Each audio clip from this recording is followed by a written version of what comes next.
হ্যাঁ, আমি জাদুর সোনার মিষ্টি কুমড়া গাছ। টয়া, তুমি অনেক ভালো মেয়ে। এখন থেকে এই সব সোনা তোমাদের। হ্যাঁ রে মিনা, তোদের রান্নাঘরের জানালা দিয়ে কি সুন্দর খাবারের গন্ধ বেরোচ্ছে। তোর মা কি মিষ্টি কুমড়া রান্না করছে নাকি রে? হ্যাঁ রে টয়া, আমাদের বাগানের মিষ্টি কুমড়া, জানিস খেতেও না অনেক মজা। ও, কাকিমা আজকে মিষ্টি কুমড়া রান্না করছে। জানিস আমার মা না শুধু আজকে আলু সিদ্ধ আর ভাত রান্না করেছে। রোজ রোজ আলু সিদ্ধ আর ভাত খেতে আমার একদম ভালো লাগে না। টয়া, তাহলে তুইও আমার সঙ্গে চল। আমি মাকে বলবো আমাদের দুজনকে মিষ্টি কুমড়া দিয়ে ভাত দিতে। মা, ও মা, তোমার রান্না কি হয়েছে? তোমার রান্নার সুঘ্রাণে বাহিরে আর থাকতেই পারছি না। আমাকে আর টয়াকে মিষ্টি কুমড়া তরকারি দিয়ে ভাত দাও তো। হ্যাঁ রে মিনা, আমি তোকে এখনই ভাত দিচ্ছি।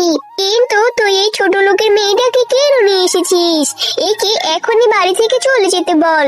ও মা, তুমি ওর সাথে এইভাবে কেন কথা বলছো? বাহির থেকে মিষ্টি কুমড়া সুঘ্রাণে ওর একটু মিষ্টি কুমড়া দিয়ে ভাত খেতে ইচ্ছে করেছে। আর ওর মা রোজ রোজ শুধু আলু সিদ্ধ আর ভাত রান্না করে। তুমি না হয় ওকে একটু মিষ্টি কুমড়া তরকারি দাও, ও বাড়ি যেয়ে ভাত দিয়ে খেয়ে নিবে। তোদের মতো ছোট লোকদের নিয়ে আর পারি না, শুধু পরেরটা খাওয়ার ধান্দা, তাই না? তোর মাকে যে বল মিষ্টি কুমড়া এনে দিতে, তারপর সেই মিষ্টি কুমড়ার তরকারি রান্না করে দিতে। কিন্তু কাকিমা, তুমি আমাকে এতগুলো কথা শোনাচ্ছ কেন? আমি তো আসতে চাইনি, মিনাই আমাকে জোর করে নিয়ে এসেছে। কি? আবার আমার মুখে মুখে তর্ক করছিস? বেয়াদব কোথাকার! যা এখান থেকে, আমার বাড়ি থেকে এখনই চলে যা। আর আমার মেয়ের সাথে একদম মিশবি না বলে দিলুম, না হলে আমার মেয়েটাও তোর মতো ছোট লোক আর বেয়াদব হয়ে যাবে। এরপর টয়া মনটা খারাপ করে তার নিজের বাড়িতে চলে আসে। মা, আমার যে খুব মিষ্টি কুমড়া দিয়ে ভাত খেতে ইচ্ছে করছে। তুমি বাজার থেকে আসার সময় আমার জন্য মিষ্টি কুমড়া নিয়ে আসবে, তারপর সেই মিষ্টি কুমড়া আমাকে রান্না করে দিবে। তখন আমি মজা করে মিষ্টি কুমড়া তরকারি দিয়ে ভাত খাবো। মারে, এখনো যে মাস শেষ হয়নি রে মা। বাঘিনী ভাবি এখনো যে আমাকে বেতন দেয়নি। বাঘিনী ভাবি বেতন দিলেই বেতনের টাকা পেয়ে আমি তোকে মিষ্টি কুমড়া এনে খাওয়াবো। আমি এত কিছু জানি না মা, আমি মিষ্টি কুমড়ার তরকারি ছাড়া ভাত খাবো না। আচ্ছা ঠিক আছে, আমি বাঘিনী ভাবি মিষ্টি কুমড়া বাগানে কাজ করার পরে বাঘিনী ভাবির কাছ থেকে তোর জন্য একটা মিষ্টি কুমড়া চেয়ে নিয়ে আসবো, কেমন? আচ্ছা ঠিক আছে মা। বাড়ির সব কাজ শেষ আর বাগানের পরিচর্যাও শেষ হয়ে গিয়েছে। এরপর ঝুড়িটা দিয়ে আমি বাঘিনী ভাবির কাছ থেকে একটা মিষ্টি কুমড়া চেয়ে নিয়ে বাড়িতে চলে যাব। কি রে শেফালি, তোর কাজ শেষ হয়ে গিয়েছে? দে তো আমাকে ওই মিষ্টি কুমড়ার ভালো ঝুড়িটা দে। আমার মেয়েটাকে মিষ্টি কুমড়ার তরকারি রান্না করে দিব। আমার মেয়েটা যে মিষ্টি কুমড়া খেতে খুব পছন্দ করে। হ্যাঁ বাঘিনী ভাবি, আমার সব কাজ শেষ হয়ে গিয়েছে আর এখনই আমি আপনাকে ঝুড়িটা দিচ্ছি। বাঘিনী ভাবি, আপনি আমাকে একটা মিষ্টি কুমড়া দিবেন? আমার মেয়েটাও যে মিষ্টি কুমড়া খাওয়ার জন্য খুব বাহানা ধরেছে।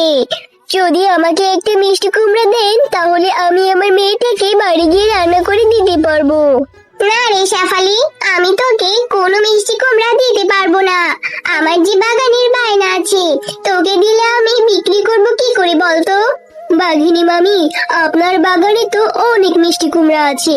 এখান থেকে একটা মিষ্টি কুমড়া দিলে আপনার এমন বড় ক্ষতি হবে না। শেফালি, তুই তো অনেক কথা বলছিস বাবু। তোদের মতো ছোট লোকদের নিয়ে আর পারি না। পেট ভরে শুধু কথা আছে তোদের।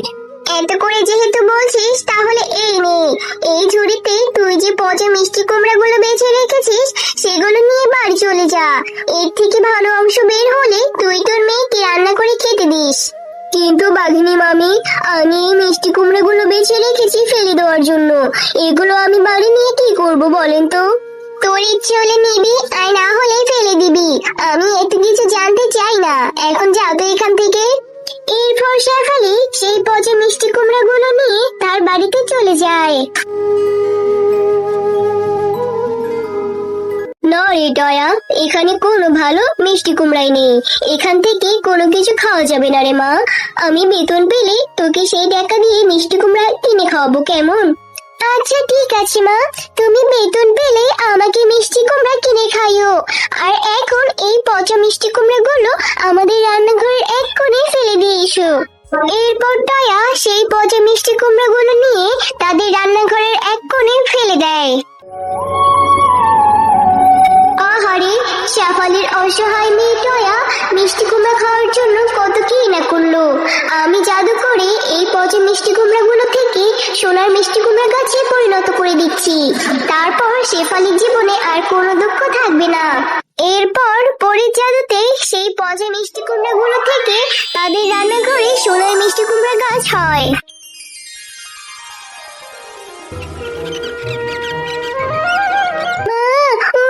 দেখেছো, আমাদের ফেলে দেওয়া সেই পচা মিষ্টি কুমড়া গুলো থেকে রান্নাঘরে কতগুলো সোনার মিষ্টি কুমড়া গাছ হয়েছে।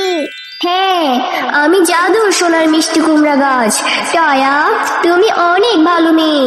এখন থেকে এই সব সোনা তোমাদের। এই গাছের মিষ্টি কুমড়া কখনোই শেষ হবে না। এই সোনার মিষ্টি কুমড়া বিক্রি করে তোমরা তোমাদের সংসারের অভাব দূর করতে পারবে।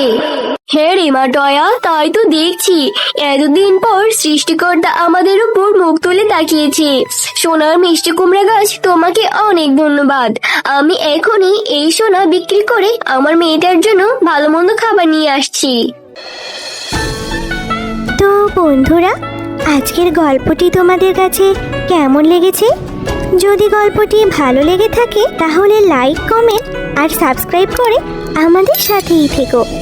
আর হ্যাঁ, এমন সুন্দর সুন্দর গল্প দেখতে চাইলে পাশে থাকা বেল আইকন বেলটি অন করতে ভুলো না কিন্তু।